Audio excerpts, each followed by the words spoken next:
Қайырлы күн, қалдарыңыз қалай? Казан кебаб дейтін рецепт ұсынамын. Видеоны соңына шейін көріп, лайк басып, комментарий жаза кетіңіздер. Етпен де немесе окорочкамен істейсіздер. Мен окорочкамен істедім. Дәмі өте тамаша. Видеоны соңына шейін көріп, лайк басып, комментарий жаза кетіңіздер. Рахмет. Окорочкамызды жуып тазалап аламыз да. Специяларымыздың бәрін қосамыз. Паприка, тұз, бұрыш. 1 чайный ложкадан бұрышты орта қасық қостым. Балаларға бергеніміз ғой. Балаларға ашты болмайды. Теплета табака. Пешке пісіріп алса да болады.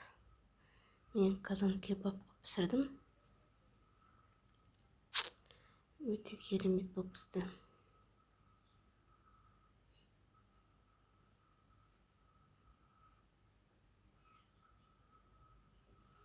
Енді бұрыш. Осындай жарты қасық чайный ложкамен. Тұз 1 қасық.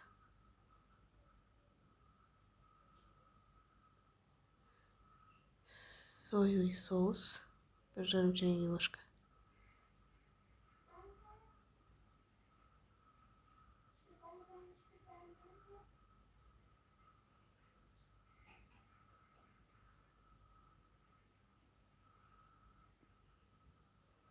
Енді осыны жақсылап араластырып қоямыз. Маринад сіңіп дайын болғанша картошкамызды ашып, майымызға жақсылап қуырып аламыз. Картошкамызды.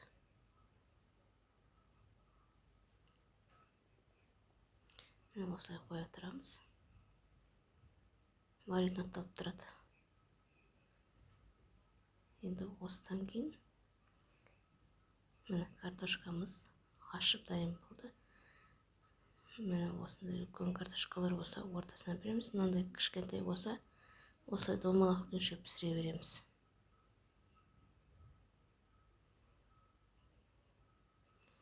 Мыналарды 3-ке немесе 4-ке бөлеміз.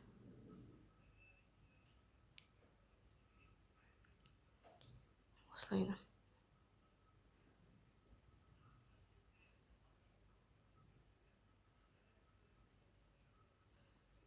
Осыны 2-ке бөле саламыз.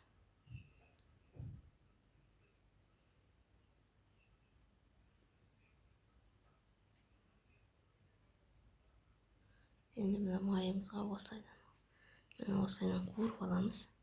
Қызарғанша қуыру керек. Мен қатты қызартқан жоқпын.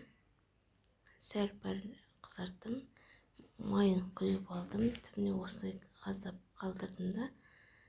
Осылайдан окорочкамызды салып, жан-жағын бәрін қуырып алдым.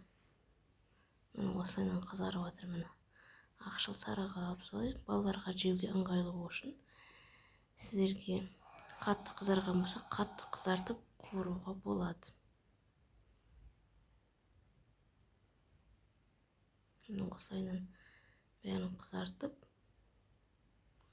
алдым. Астына рецептін жазып кетем. Тура сол рецептпен істесеңіздер өте керемет болады.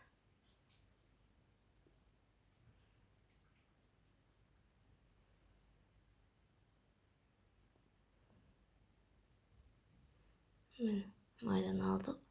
Қазір осыны азайттым тағы да. Аз ғана қалды. Енді осыған картошкалардың бәрін бүйтіп тізіп шығамын, бетіне өстіп саламын да.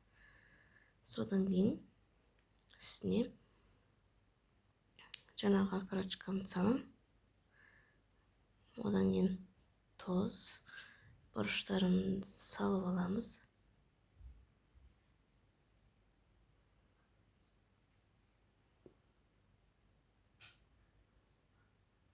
Мен 1 чайный ложка тұз салдым.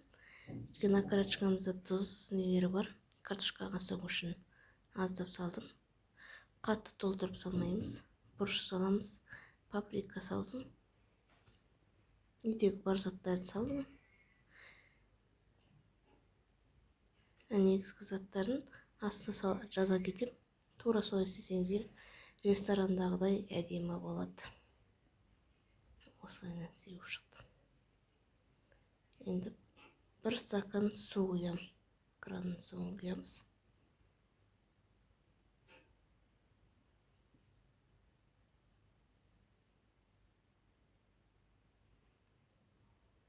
Енді осындай су құямыз. Аздап 1 стакан су, кружка. Содан кейін 30-40 минут бұқтырамыз. Осыны бетін жоқ бұқтырып аламыз 40 минут, 50 минут. Видеоның соңына шейін көргендеріңізге рахмет. Осылай керемет болып пісетін қазан кебаб деп аталады. Каналыма тіркеліп, лайк басып кетіңіздер. Келесі видео рецепт түсіргенше қош сау болыңыздар.